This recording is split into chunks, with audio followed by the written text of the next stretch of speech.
And when I get to a place to where I can't handle it, now I make God an empty promise. See, we see through these dark godless, and we don't really see the Spirit of God. We just see what we want to see. We call those things that are not real, we call them real. We give ourselves reasons to do wrong. But what happens is, I'm not going to keep it on, what happens is that oftentimes in life we realize that God made us in His likeness and His image. And I know I can't confine God to this little bitty, He's in it, but I can't confine Him to it. He's much bigger, but that represents God. And it says that we're made after the image and likeness of God.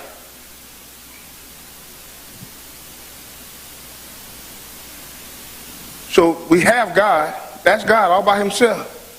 And then when He formed man, and He made man, then He put Himself in man. And when He put Himself in man, He continued to make me after His likeness and after His image and after His kind. And He gave me dominion and the authority to rule here on earth. So I'm just like God in my deity at the time. I got a fleshly body, but I got a spiritual that lives inside of me that represents God.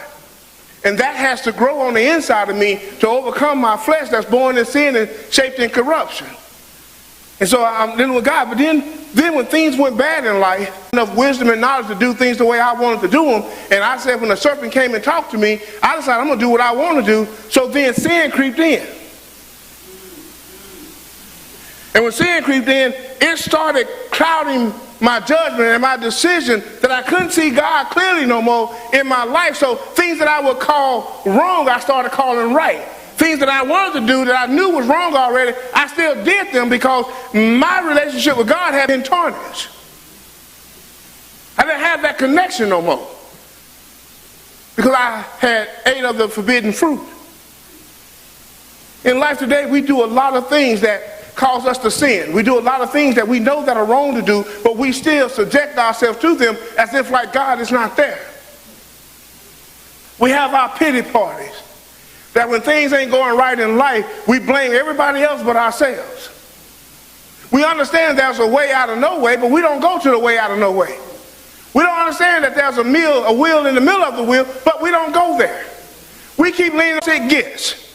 It gets even more cloudier and more darker in our lives to where we see like we just don't know God exists. I'm still coming to church, but I come to church messed up. I'm still coming. Even though I'm a hell race, even though I've sinned, even though I know I've sinned, even though I know I've sinned and come short of the glory of God, I still keep coming, but I'm not changing.